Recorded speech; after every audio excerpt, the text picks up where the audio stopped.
imperfeições, eu não vou conseguir lidar com isso, e aí eu digo que eu estou com preguiça. Ou fruto do ressentimento, que o sujeito não conseguiu lidar. Agora esse aqui, ó, veja, eu pus o cachorrinho de cabeça para baixo, porque é uma loucura essa frase que vem agora.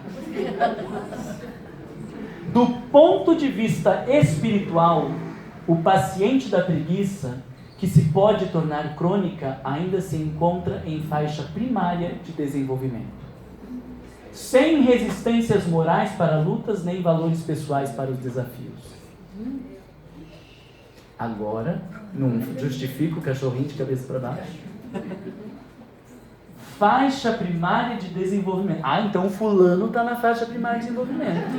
E você também, tá? Porque estamos todo mundo no mesmo barco. Não fique pensando em um ou em outro. Só que a faixa primária de desenvolvimento dele se manifesta na preguiça. A tua faixa primária de desenvolvimento vai se manifestar em outro lugar.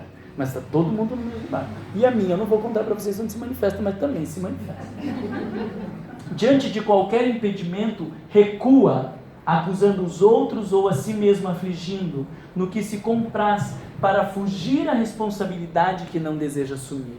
Então, a preguiça tem muito a ver com esta fuga, com este não lidar com os conteúdos que são difíceis, não lidar com as coisas que eu tenho medo, não querer me ver egocêntrico, não querer me ver agressivo, não querer estar no segundo lugar, e aí a gente vai fugindo por um discurso de preguiça.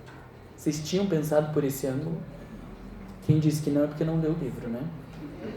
Só estou pegando vocês para ver quem disse que não. Forte, não é? Em razão de qualquer um dos motivos que desencadeia a preguiça, conforme referidos, a baixa estima e a fuga psicológica são os fatores predominantes nesse comportamento doentio. Mas vai aparecer baixa autoestima e fuga psicológica? Não. Aí olha o olhar mais profundo. Eu preciso aprender a identificar que quando eu estou nesse corpo mole, quando eu estou procrastinando, quando eu não estou fazendo e acontecendo, quando eu estou nesse comportamento preguiçoso, é muito provável a minha autoestima esteja em xeque. É muito provável eu esteja querendo fugir de algum confronto interno. E eu manifesto estas coisas num comportamento preguiçoso. Mas ficar no comportamento preguiçoso é a tentativa de não precisar lidar com as questões lá dentro. E por isso que isso nos ajuda a entender que não é chicoteando o outro que daí ele vai parar de ser preguiçoso. Você tem que ter força de vontade, porque olha só, se o problema é a baixa autoestima, eu ficar metendo a boca no sujeito ajuda na autoestima dele? Ajuda a afundar mais. Ai, Marlon, mas a gente vai fazer o quê? Vai passar a mão na cabeça da pessoa? Sabe por que a gente vem com esse discursinho que a gente não vai passar a mão na cabeça da pessoa? Não é porque a gente acha que vai ajudar, porque a gente já está descobrindo aqui como que ajuda. A gente não vai passar a mão na cabeça da pessoa porque a gente não é capaz de amar as pessoas como elas são. A gente só ama quem nos ama e só amamos as pessoas que fazem o que a gente quer. Daí eu venho no discursinho de não passar a mão na cabeça porque eu não consigo. Não é porque não vai ajudar. Porque a gente está sabendo justamente que não vai ajudar é agredir, é exigir, é pressionar, porque isso intensifica esse sentimento de impotência, essa desvalia. Só que quando eu descubro que eu preciso acolher, então esta necessidade de acolher revela quão incapaz eu sou de amar as pessoas, até os filhos muitas vezes. Forte, né? Eu sei que vocês não vão querer voltar semana que vem, mas essa hora é de embate com a tua estima e com o teu lado, não é a hora de você incentivar para que vá buscar isso, para que você... Mas como que a gente incentiva para ir buscar? A não incentivar baixa estima. Sim, né? mas daí a gente senta do lado, a gente conversa quando o sujeito quer conversar, a gente ressalta as coisas que ele faz de bom, a gente ressalta o desenvolvimento que ele já teve. Agora o problema é que a gente não olha o que a pessoa faz de bom, a gente não sabe o crescimento que ela teve, porque a gente só olha os defeitos, o que não faz. Né? Então é uma outra postura, que não é a postura da exigência, porque a exigência intensifica o complexo de inferioridade. O acolhimento, o respeito à diferença, a valorização do sujeito, murcha. Entende a diferença? Eu preciso ajudar o sujeito a reconhecer o seu próprio valor. Eu preciso dar apoio para dizer, mesmo se você não conseguir, eu vou estar do teu lado e a gente vai dar conta. Eu preciso ajudar o sujeito a perceber o seu potencial. E isso, nós temos histórias lindas de alguns professores que realmente a gente vê aquele sujeito que tinha cara de preguiçoso, de indisciplinado, e aí quando tem uma professora que senta do lado, que demonstra que acredita, que está junto com aquele sujeito, e aí ele se desenvolve. Porque não era pressão, porque o professor grosseiro, que dizia, porque vocês são uns vândalos mesmo, porque desse jeito vocês nunca vão chegar em lugar nenhum, ele está só intensificando a baixa autoestima do sujeito. E aí precisa de uma professora muito amorosa e corajosa para acolher essa alma e dizer, eu acredito em você, e não é só de fala. Porque quando a gente fala, mas não sente, isso não toca o sujeito. Eu preciso acreditar de verdade. E quando eu acredito, isso contamina positivamente esse sujeito, que aos pouquinhos se sente impulsionado para as transformações que se darão ao longo dos anos. Mas daí tem que amar muito tempo, né? Porque a gente quer dar uma amadinha rápida e já transforma, né? A gente vai passar 5 minutinhos, mas é que já que eu vim até aqui, daí vamos terminar. Se alguém precisar ir embora, por conta que agora é 9h30, pode ir embora. A gente não vai desejar o seu mal. Só passando bem rapidinho aqui.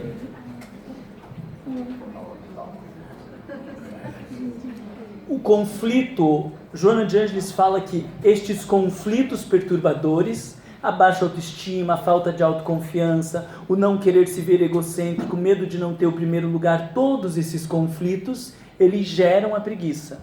Só que o problema é que quanto mais eu alimento esse comportamento de preguiça, mais intensifica os conflitos perturbadores. E isso vai gerando um ciclo vicioso. Olha que difícil. As falas, ou o sujeito, sentimento, é de que o sujeito não se é pessoa de valor, nada lhe acontece de favorável, não tem merecimento e não tem consideração dos demais. Isso tudo eu tirei do livro, tá? Eu só estou trazendo esquemas, mas está tudo aí no livro. Vocês voltem, ler o capítulo, vocês vão ver que está tudo aí, daí reforça o conhecimento. Veja que falas pesadas.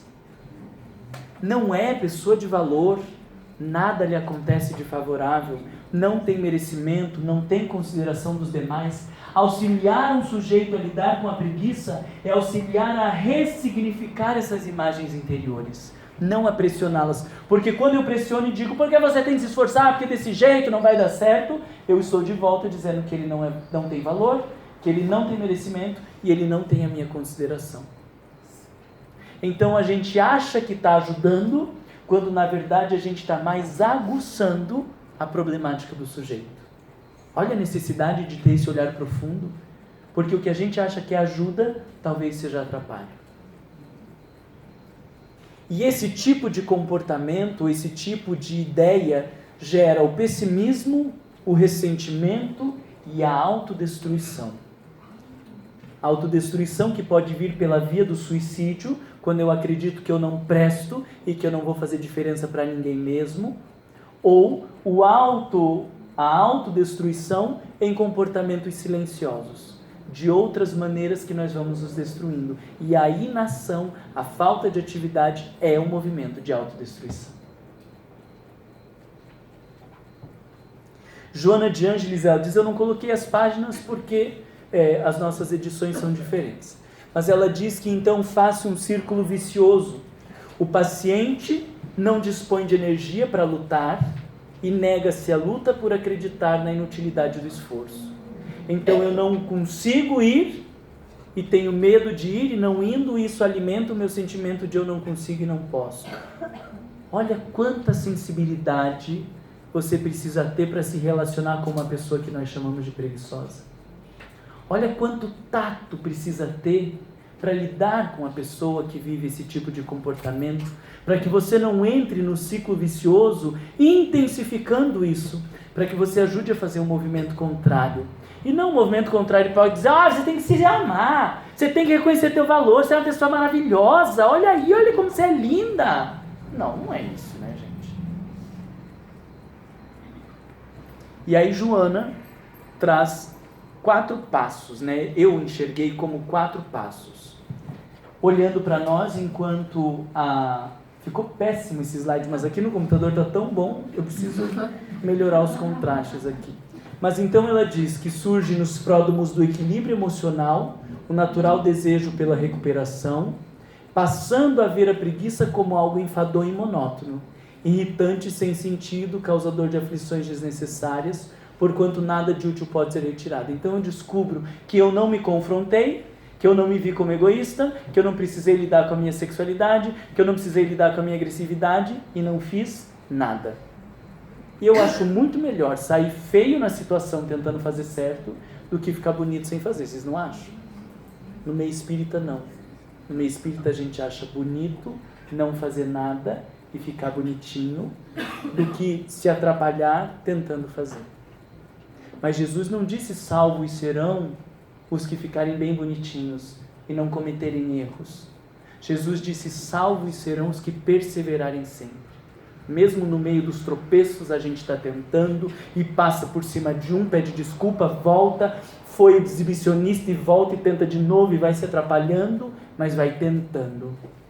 Ao invés do comportamento do irmão do filho pródigo, porque a gente criticou o filho pródigo, que foi a luta, que fez e que aconteceu, que se estrepou e que voltou, achando bonito o comportamento do irmão. E Joana de Ângeles fala que esse irmão é um baita do invejoso, um acomodado de comportamento sombrio, porque não teve coragem de ir em busca dos seus desejos, ficou ali bem bonitinho para ver se era reconhecido e não sendo, se volta contra o próprio irmão que fez o que ele não teve coragem de fazer. Nesta parábola do filho pródigo, o que parece bonitinho, que é o irmão que ficou, é o preguiçoso.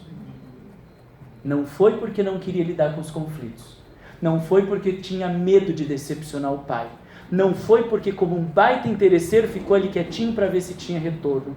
Não foi porque não tinha certezas e podia errar. Não foi porque não sabia o caminho e podia se perder. Mas aquele que foi, que se desgraçou, que se atrapalhou e que perdeu tudo, é recebido pelo pai em festa. Olha que analogia bonita. Não preciso ler o resto daqui, vocês leiam em casa, porque os 4 itens eles estão bem claros. No último item é bem pequenininho, terapia da preguiça, não dá nem 2 páginas. Então você leia e pensa nesta questão de que nós não estamos no mundo para ser aplaudidos, nós não estamos no mundo para ficar bonitinhos, nós não estamos no mundo para ser valorizados pelas pessoas. Nós estamos no mundo para viver uma realização interior. E ela não vai acontecer sem exposição, ela não vai acontecer sem constrangimento, ela não vai acontecer sem atrapalhos, porque somos todos nós espíritos inferiores e vamos nos atrapalhar muito no meio do caminho. E por isso nós estamos criando esse grupo e essa cultura, de que mesmo se atrapalhando, a gente está junto e está buscando, e isso que vai garantir a nossa felicidade. Bom mês para vocês, até final do mês que vem. Tchau, tchau.